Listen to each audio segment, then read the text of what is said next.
What got me here is that the dairy industry, since 2008, has spent over $100 million lobbying the federal government. Like, incredible amount of money doing this. Yeah, George, that's a lot of lobbying. Like big milk is Would you flexing say that's a its lot of milk muscle. money? Yes. Yes. Got it in there. Welcome to the Using the Whole Whale podcast, where we learn from leaders about new ideas and digital strategies making a difference in the social impact world. This podcast is a proud production of Whole Whale, a B Corp digital agency. Thank you for joining us. Now, let's go learn something. This week on the Nonprofit Newsfeed, brought to you by Whole Whale, well, we have some news about how some asylum seekers in New York were left stranded, NGO news coming out of Niger, and how Big Milk may be battling and losing against some nonprofits in the U.S. How's it going, Nick? It's going great, George. We actually want to start this week on the podcast talking about a story that hits close to home, and this is about asylum seekers left stranded outside of a hotel in midtown Manhattan. So New York has seen an unprecedented influx of migrants in need of assistance over the past couple of years, as has a lot of the country. But that trend has culminated in a high-profile debacle, if you will, outside the Roosevelt Hotel, where migrants were left stranded on the sidewalk. So you have this historic midtown hotel with about 100 to 200 migrants just living on the sidewalk for a week. So throughout last week, images of over 150 migrants sleeping out of the sidewalk in the apparently full midtown hotel sparked national media attention as New York City Mayor Eric Adams' office declared the emergency shelter beds full. So this comes as New York City's actually converted over 200 buildings or created 200 shelters for such migrants. New York City's housing approximately 56,000 migrants in shelters around the city, both within the existing shelter system as well as in new emergency shelters that were set up.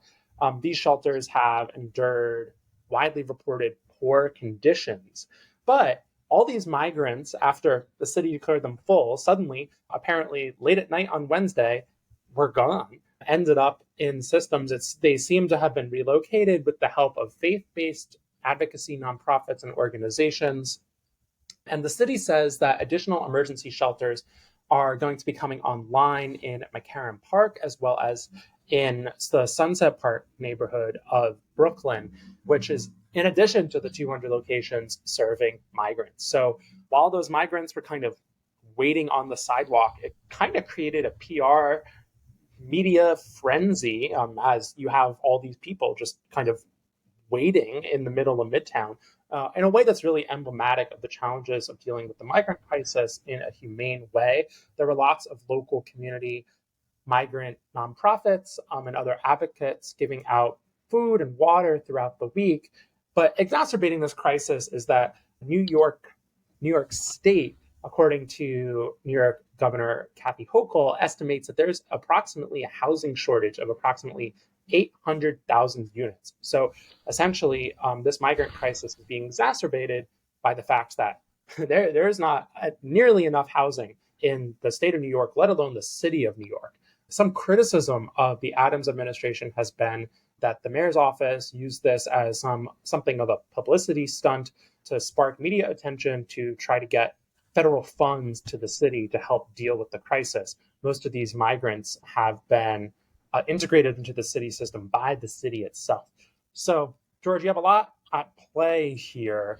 It's a really, really tough situation, right? You want to get people that help quickly and humanely. Many of those migrants likely qualify for asylum, which means they have a legal right to be here if they're claiming persecution. It's a sticky situation, and it seems that, yet again, nonprofits and advocates were kind of the last line of defense for these migrants as they kind of were left on the sidewalk for days while the city claimed that they couldn't do anything. Yeah, I guess some stats here is that more than 56,000 asylum seekers are currently staying in the New York City's homeless shelters, representing, according to their reports, roughly half of the total shelter population, according to stats they released. And, they're getting something like, just on July 24th to July 30th, 2,300 new arrivals. And so, they're opening up shelters seemingly as quickly as they can. But it's clear when you reach capacity or potential capacity that things like this will happen. And you hope that it isn't being used as a political stunt, as we have seen in the past by Florida Governor Ron DeSantis literally sending in a plane, tricking, misleading immigrants to this country into, places like Martha's Vineyard for a political stunt. We shouldn't be using humans as political fodder. There's nothing definitive in here to say it, but these pictures are rough. And it's a sharp juxtaposition seeing people sleeping inside of stanchions in front of hotels in the middle of New York City. And I think as a net, it is bringing real attention to where it needs to be, is saying we need a real solution and not a stopgap. It needs to be at a policy level. It needs to be at a placement level, and it needs to be front and center for when we are thinking about, to your words, humanely allowing people into this country at, a pace and distribution that works for the city's infrastructure, for the country's nonprofits, which will, clearly, if you are at capacity and you're being asked to take in, thousands, tens of thousands more folks in a tight time period, the administration needs to support that with money and resources. Yeah, George, I think that's exactly right. We just need more resources, and the city is just kind of not designed to absorb this number of people, and quite frankly, we need assistance. And the housing, by the way, that is not a long-term solution, right? The New York City shelter system is notoriously terrible. Those people, just because they may be in that system, does not mean that they are safe or comfortable. So there needs to be some kind of long-term solution here, and political stunts are not going to be that solution. So what we need is national immigration reform, but we'll save that for another podcast. Until then, we get midtown hotels. Until then, yeah. George, I want to take us into our next story, and this one comes from vanityfair.com, and it's quite an interesting one. It is that Harry and Meghan of British royal or ex-royal fame have announced the winners of $2 million in grants for responsible technology. So the couple's foundation, called Archewell, named after their son Archie, is a founding member of the Responsible Technology Youth Power Fund. And in a video, they share their conversations with some of the grant winners. One of the grant winners was Emma Lemke, who is co-chair of the Internet Safety Advocacy Organization Design It For Us, who said that the Duke and Duchess and all of their work have been pivotal in moving so many social issues forward and bringing visibility to a lot of important areas, and specifically responsible tech. So these grants are particularly going to organizations to make the internet safer, countering disinformation, online harms, particularly as it relates to protecting youth in those spaces. So we love to see it. We don't usually report on kind of like grants like this, but I think it's really interesting that two royals, for example, are making responsible technology and digital safety for children a center point of their kind of philanthropic work. Yeah, we usually don't report on things that are in that caliber. It really takes a Mackenzie Scott-sized check to bring it to our attention. However, I think it is interesting with celebrity of their caliber and weight and importance to be looking at this focused issue of internet safety, especially in the backdrop of what we have been seeing, which are these GPT, LLMs, large language models being exposed to youth in a chat arena, in a social arena, without regulation, oversight, or even the very basic safety regulations that I think must be in place. So I'm hoping that they continue their work and expand what it means in a chat first ecosystem for information and social exchange. Also, any excuse to talk about the Royals, right? George, are you a royal watcher? I watched the entire. What was it on Netflix? I haven't read the book, but I'm a fan. I was converted in there. If nothing, endless entertainment. Fodder Yeah. for conversation. All right. Well, I have absolutely no good segue into this, but our next story is about milk. Speaking of royals, how about milk? There you go. How about milk? So this comes from opensecrets.org, which is a great organization they report out financial transparency around politicians, nonprofits, advocacy organization, just a great data transparency organization. And they're doing a reporting on deep-pocketed dairy continuing its, quote, war on plant-based milk as FDA hears comments on new draft guidance. So the FDA has essentially asserted that plant-based milk substitutes, so soy milk, rice milk, etc., can continue to use milk on the label. The industry, however, the milk industry is not pleased with this. They say it's not milk. And have spent $1.8 million on lobbying in the second quarter of 2023. So, George, what does this mean for nonprofits? What's the nonprofits? No, so I feel like you're burying the lead. What got me here is that the dairy industry, since 2008, has spent over $100 million lobbying the federal government. Incredible amount of money doing this.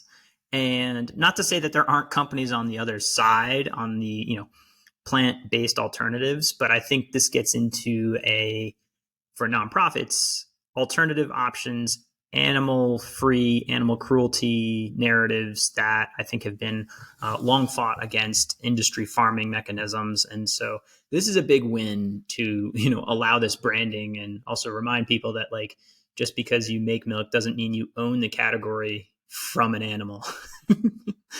you don't own what an egg is. You don't own what milk is, in the sense that humans have been after it for since the dawn of farming. But so much money, and I think it was just delightful to see reason prevail in spite of a huge lobbying budget. I feel like it's rare.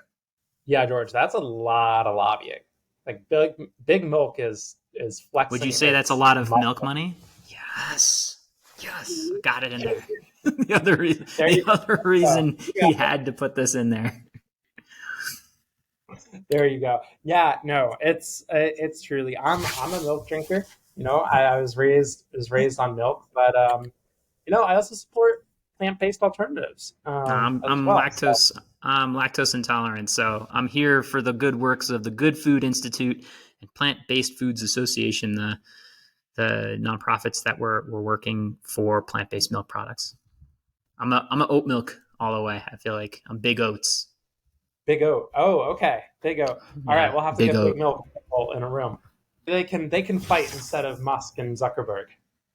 I'm actually much more big oat. I'm anti-almond milk. I go after those folks. I just think it's a wildly inefficient thing to produce milk from almonds. Don't do that. If you're listening and you happen to work for an advocacy milk, you can tell George is going to work hard for you. Contact us. Oh, man. All right. I am going to take us into our next story. This one comes from rescue.org, which is the website of the International Rescue Committee, which is a large humanitarian organization. And they issued a press release where NGOs have warned of further instability and sanctions that could exacerbate humanitarian needs of the most vulnerable, including women and children in Niger. So Niger is a country that's already been affected by multiple crises. There was a coup a couple of weeks ago, and the combinations of sanctions and conflict with the existing vulnerabilities in Niger could have devastating effects on the lives of over 4.4 million people in the country, already in need of humanitarian assistance. So we just wanted to highlight this because it's actually really interesting. And I think that there's actually a lot to learn from US organizations when they think about how international organizations often work together. So there's a lot of organizations that have signed on to this warning, this press release. And I think a lot of these organizations are really used to working with each other, but are essentially sounding the alarm on crisis in Niger as instability in the region increases. Last week, we talked about the fears around return of ethnic cleansing via the civil war in Sudan. So, Niger on the other side of the continent, but still instability in the region ferments further instability. So, want to keep an eye on this one, and we'll continue to report out on humanitarian emergencies on the African continent, especially because I think just via the nature of our world, these controversies, not controversies, these emergencies get less and less attention. So I think we want to do our part, if not to just call them out on the podcast. I really, going back to the folks that have been signatories on this, I really like it when nonprofits pull in partners, competitors. Sure, we have no competitors out here, but pull in other organizations to act with one voice. I think it brings a lot more. But on the signatories included here are folks like Save the Children, a former client of ours, Concern Worldwide, who we've done work with, and groups like Mercy Corp, Oxfam, World Vision, Care International. This is a way to raise the sort of elevated attention to, I think, the nuance, which is don't sanction aid workers, aid activity, humanitarian efforts. Sanctions are that sort of economic political weapon to show that you do not support the activities of a government, of an administration. That's fine, but when it comes down to humanitarian work, I think it's important to make that distinction. Yeah, George, I think that's a good point. You actually bring up a point of kind of complication in this, which is the United States government, essentially by law, does not cooperate with juntas, or regimes that have taken over in a coup, as to not legitimize them. That makes that really complicated, though, when you're applying things like sanctions. The U.S. also has a military presence in the country. Huge kind of like autonomous anti-terrorism organizations and like drone programs. So there's a whole layer of this from the American military policy side. And I think, just per your point, making sure that there's exemptions for humanitarian NGOs and aid, and that these organizations, actually the letter states, they say we as independent and neutral humanitarian organizations, just acknowledging that there should be no politics on providing humanitarian aid to people on the ground. Great. What do we have for Feel Good? All right, George. I got a good one. George, if you live in Texas, particularly in Austin, and you have gone for a walk in some parks, you may notice something interesting. So this Austin nonprofit has used goats to manage invasive plants along Lady Bird Lake Trail. So the nonprofit, the Trail Conservancy, launched its Goats on the Trail initiative to clean up poison ivy and other invasive plants on the trail. So the vegetarian, they're doing vegetation management with goats along the 10-mile loop around Lady Bird Lake and the surrounding 110 acres of natural areas in the parkland. And this is definitely a clean and natural way to keep the area. Maybe they even cut grass. I don't know. These goats are the real goats doing work on the ground, helping the environment and making public land accessible for everyone. I love this as an organic solution. Goats doing the work here for sure is a funny thing to see. We get it. I saw it a lot in San Francisco, actually, where randomly my kid would be like, "There's goats." I was like, "No." I was like, "Oh my God, they're goats." So they're very much should be used in major cities. Fun to see that story. Thanks, Nick. Before we get to our inevitable joke, a good reminder here that if you are looking for fundraising campaign support, if you're looking for accounting or campaign guidance, board development, nonprofit.ist is a great source of vetted consultants. They've been in the game for over 5 years and recently released a report showing how much, based on the different types of consultants you are looking for, how much the going rates are depending on a number of variables. So if you're wondering, is $150 too much, too little, either to charge or to spend, there are great benchmark resources just to begin at nonprofit.ist. All right, Nick, question for you.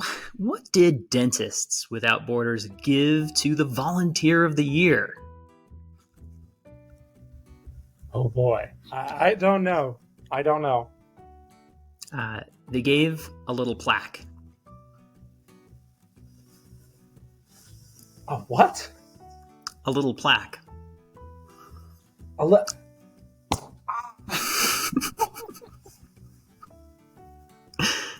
Well, here's hoping you're brushing your teeth.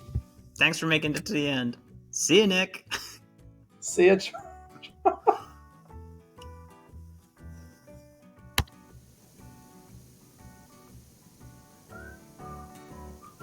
This has been Using the Whole Whale podcast. If you want to keep learning more about these topics and others, head on over to wholewhale.com/university to keep learning with us. Thanks as always to GregThomasMusic.org for his tunes that underwrite our tracks. They're fantastic. Hope you're doing well, Greg. And just a reminder, subscribes really help us on any platform that you listen to us on. Please give a thought to click and subscribe, and maybe even a comment, because we like hearing from you.